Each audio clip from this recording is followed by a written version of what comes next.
Welcome to my channel AB rock team. यहाँ पर एक मैच हो रहा है इंटरनेशनल फ्रेंडली लीग का, जो कि खेला जाएगा नीदरलैंड वर्सेस कनाडा के बीच। और 12:15 एंड बात करें, ये है मेरा टेलीग्राम चैनल, लिंक है नीचे डिस्क्रिप्शन में। जाओ फटाफट नीचे डिस्क्रिप्शन बॉक्स में लिंक पर करो क्लिक एंड ज्वाइन हो जाओ। और गाइस, हम इस वीडियो में किसी भी तरह की चीज़ को प्रोत्साहित नहीं कर रहे, वीडियो बहुत ही ज़्यादा सेफ और नॉलेजेबल है। सो बढ़ते हैं आगे।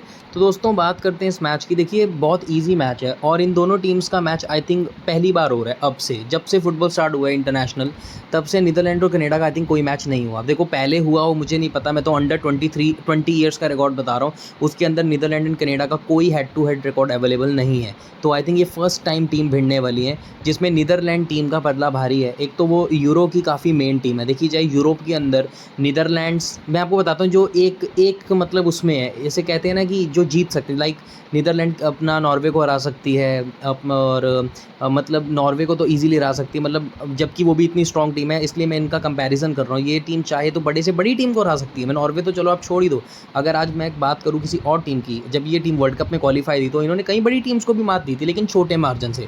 तो वो इनको थोड़ा सुधरना होगा। जैसे कनाडा जैसी टीम के अगेंस्ट अगर ये टीम 3 से 4 गोल करे तो जाकर कुछ समझ में आएगी बात। ठीक है, बाकी कनाडा तो वीक है, कनाडा पे तो ट्रस्ट करो मत, वीक टीम है। अपने लीग में वो अच्छी है, अगर कोई नॉर्मल नेबर मैच हो रहा होता तो वहाँ पर जीतती, लेकिन ये अलग मैच है। तो मैं आपको स्टैट्स की ओर लेके चलता हूँ। देखिए, नीदरलैंड एंड कनाडा में 2, 3, 4, 10 मेंबर कॉन्टेस्ट में आपको राय दूंगा। और 4 देखो लिमिटेड खेला करो, 3 मेंबर ज़्यादा खेला करो। ठीक है, जैसे अगर आप 10 कॉन्टेस्ट ज्वाइन कर रहे हो, उसमें से 6 ज्वाइन करो 3 मेंबर, 4 ज्वाइन करो 4 मेंबर। ठीक है, और अब बात करते हैं यहाँ से सम की प्लेयर एंड कैप्टन सजेशन में। सबसे पहला जो प्लेयर है वो है गैक्पो। देखिए, गैक्पो का डोमेस्टिक लेवल रिकॉर्ड में बहुत सुधार आया है जब से इस बंदे ने लिवरपूल ज्वाइन की है, तब से गैक्पो के गोल मेरे को दिख रहे हैं। देखो, पहले भी दिखते थे, मैं मना नहीं कर रहा, पहले और अच्छा था, मैं ये नहीं कह रहा, लेकिन बीच में एक टाइम ऐसा आया था जिसमें गैक्पो पूरा फ्लॉप था, तो लोगों ने उम्मीद लगानी छोड़ दी थी। लेकिन क्या है कि मैं तो मानता हूँ, मैं तो अभी भी कहता हूँ कि अगर गैक्पो है तो वो डोमेस्टिक के साथ साथ इंटरनेशनल संभाल सकते हैं, तो गैक्पो को यहाँ पर खेलना अच्छी बात है। ठीक है, बाकी अगर मैं आगे से बात करूँ तो यहाँ पर मैं लूँगा मलेन को। अगर डी मलेन और डीपे में से कोई एक प्लेयर खेलेगा, सॉरी, ठीक है, इनमें से कोई एक प्लेयर यहाँ पर खेलेगा मलेन और डीपे में से। तो जो भी खेलेगा आपने उसको लेना है, क्योंकि उसके गोल चांसेस डबल हैं।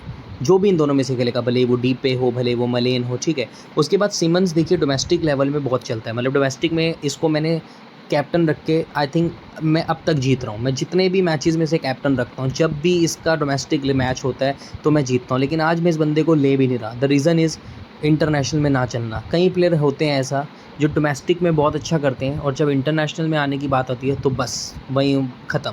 तो वो वही है सिमंस, तो इसलिए मैं इसके साथ जाऊँगा नहीं, मैं सिर्फ जीएल वालों को राय दूंगा।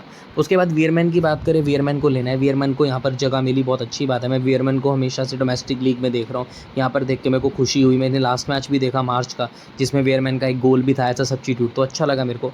उसके बाद 2 प्लेयर बड़े फाड़ूंगे नीचे से। लैरिन तगड़ा कनाडा का प्लेयर भाई। उसके बाद इनका एक प्लेयर है जेसी डेविड, वो उसका पता नहीं, वो शायद नाम नहीं है, अगर डेविड होता तो कनाडा के पक्ष में भी मैच जा सकता था अगर डेविड खेल रहा होता, क्योंकि लैरिन और डेविड की बहुत जमती है। लेकिन आज क्या कि लैरिन ने भी अपनी मेन लीग छोड़ दी है, अपना कहीं और खेलता है अभी किसी और अनदर लीग में। डेविड भी अलग हो चुका है, तो इनकी पार्टनरशिप का भी पता नहीं। और डेविस की बात करें, अल्फोंसो डेविस को तो आप जानते हो, he is just defender, but जब वो डोमेस्टिक खेलता है तो वो डिफेंडिंग करता है। जैसे आज इंटरनेशनल खेल रहा है तो आज मिडफील्डिंग करेगा। ठीक है, उसके बाद बिग इंजरी कोई है नहीं। एंड विनिंग चांसेस की बात करें, नीदरलैंड्स के हैं 81% विनिंग चांसेस, 81%। ठीक है, और 19% कनाडा के, 19% कनाडा के यहाँ पर हैं। ठीक है, तो जो कि हो अच्छा, मतलब यहाँ पर निकल के आ सकता है यहाँ पे। लेकिन कनाडा के 19% भी मैं कहूँगा ठीक है, क्योंकि एक गोल आप यहाँ पर बन सकता है। नीदरलैंड कितने गोल कर रही है आज? मेरे हिसाब से 2 से 3। ठीक है, और कनाडा कितने कर रही है? 0 या 1। और 1 इसलिए क्योंकि लैरिन है, क्योंकि लैरिन कर सकता है और डेविस का बहुत बड़ा साथ रहेगा, तो इसलिए 1 गोल आप कनाडा का एक्सपेक्ट करिए। मुझे लगता है आज का मैच का स्कोर होगा 3-1, बाकी देखते हैं। ठीक है, तो आपको लेके चलते हैं टीम की ओर।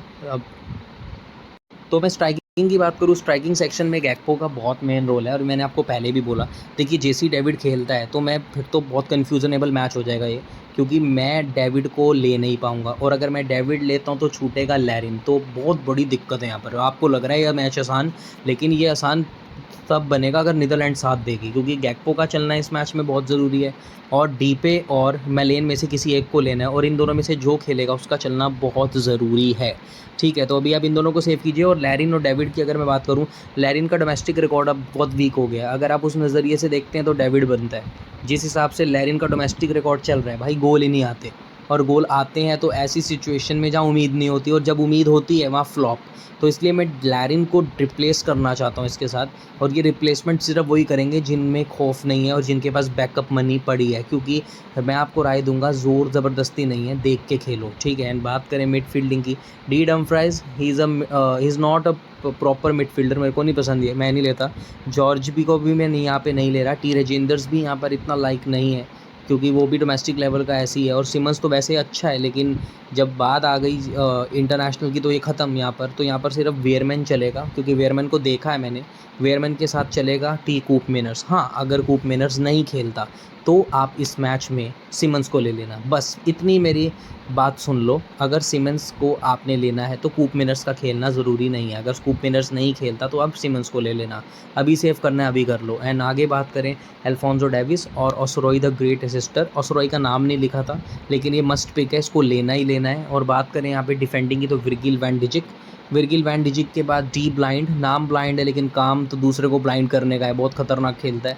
उसके बाद नैथन एक की जगह जे फ्रिम्पोंग, क्योंकि मैं चाहता हूँ फ्रिम्पोंग इतने दिनों बाद डिफेंडिंग में दिखा है, कि ये बंदा एक्चुअल में जर्मनी लीग से खेलता है, और पिछले मैच में इसको जर्मनी के अगेंस्ट ही नहीं खेला, नहीं तो बंडसलीगा लीग का जो भी प्लेयर है ना वो इस वक्त फाड़ू फॉर्म में है। और बात करें यहाँ पर गोल कीपिंग की, डिसेंट प्लेयर, बहुत पुराना प्लेयर, क्रैप्यू और इन दोनों में से बहुत कंपैरिजन रहता है, क्योंकि दोनों कनाडा के टॉप गोल कीपर्स हैं ये। एंड बात करें कैप्टन की, तो जो मेरा कप्तान है वो है गेक्पो। वाइस कप्तान अभी के लिए डी पे रख लीजिए, मैं श्योरिटी आपको दे दूंगा। मैंने पिछली टीम ओपन पोस्ट नहीं की थी, क्योंकि वो बहुत गंदी लाइनअप्स थी, मैंने कहा यार बेकार रहेगा, इसकी टीम पोस्ट करेंगे अगर लाइनअप्स बढ़िया आई, ठीक है। तो मिलते हैं नेक्स्ट वीडियो में, बाय।